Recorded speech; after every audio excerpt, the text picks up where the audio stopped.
देश को एक दिन यह भी देखना पड़ेगा, किसी ने सोचा नहीं होगा। दरअसल बीते रविवार को पहलवानों का धरना जबरन खत्म करवा दिया गया, जिसके बाद पुलिस प्रशासन से खिलाड़ी इतने परेशान हो गए कि साक्षी मलिक, विनेश फोगाट और बजरंग पुनिया ने ट्विटर पर एक संदेश जारी किया है। उस संदेश में जो लिखा है, मैं आपको पढ़ के सुनाता हूं।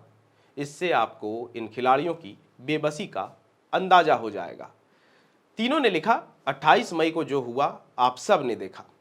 पुलिस ने हम लोगों के साथ क्या व्यवहार किया, हमें कितनी बर्बरता से गिरफ्तार किया। हम शांतिपूर्ण आंदोलन कर रहे थे। हमारे आंदोलन की जगह को भी पुलिस ने तहस नहस कर हमसे छीन लिया और अगले दिन गंभीर मामलों में हमारे ऊपर ही एफआईआर दर्ज कर दी गई। क्या महिला पहलवानों ने अपने साथ हुए यौन उत्पीड़न के लिए न्याय मांगकर कोई अपराध कर दिया है? पुलिस और तंत्र हमारे साथ अपराधियों जैसा व्यवहार कर रही है, जबकि उत्पीड़क खुली सभाओं में हमारे ऊपर फप्तियां कस रहा है। टीवी पर महिला पहलवानों को असहज कर देने वाली अपनी घटनाओं को कबूल करके उनको ठहाकों में तब्दील कर दे रहा है। यहाँ तक कि पॉस्को एक्ट को बदलवाने की बात सरेआम कह रहा है।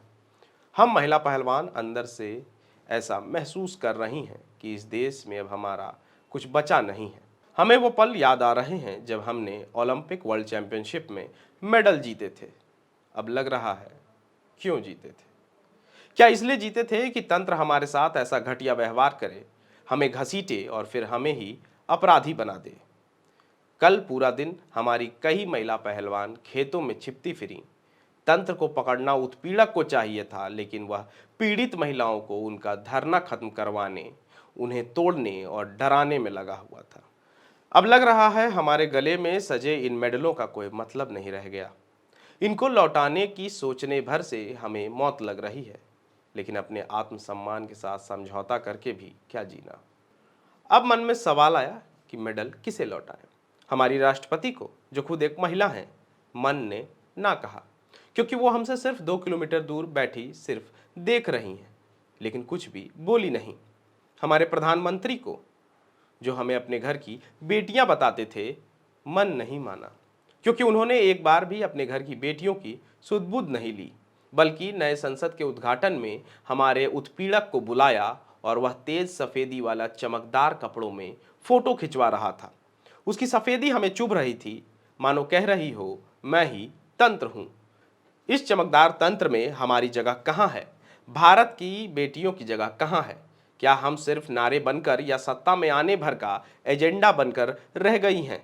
यह मेडल अब हमें नहीं चाहिए, क्योंकि इन्हें पहनकर हमें मुखौटा बनाकर सिर्फ अपना प्रचार करता है यह तेज सफेदी वाला तंत्र, और फिर हमारा शोषण करता है।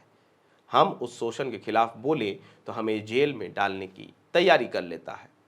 इन मेडल को हम गंगा में बहाने जा रहे हैं, क्योंकि वो गंगा माँ है।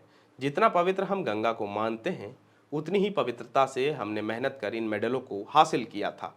यह मेडल सारे देश के लिए ही पवित्र है, और पवित्र मेडल को रखने की सही जगह पवित्र माँ गंगा ही हो सकती है, ना कि हमें मुखौटा बना फायदा लेने के बाद हमारा उत्पीड़क के साथ खड़ा हो जाने वाला हमारा अपवित्र तंत्र। मेडल हमारी जान है, हमारी आत्मा है।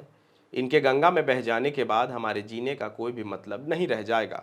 इसलिए हम इंडिया गेट पर आमरण अनशन पर बैठ जाएंगे। इंडिया गेट हमारे उन शहीदों की जगह है जिन्होंने देश के लिए अपनी देह तक को त्याग दिया था। हम उनके जितने पवित्र तो नहीं, लेकिन अंतर्राष्ट्रीय स्तर पर खेलते वक्त हमारी भी भावना उन सैनिकों जैसी ही थी।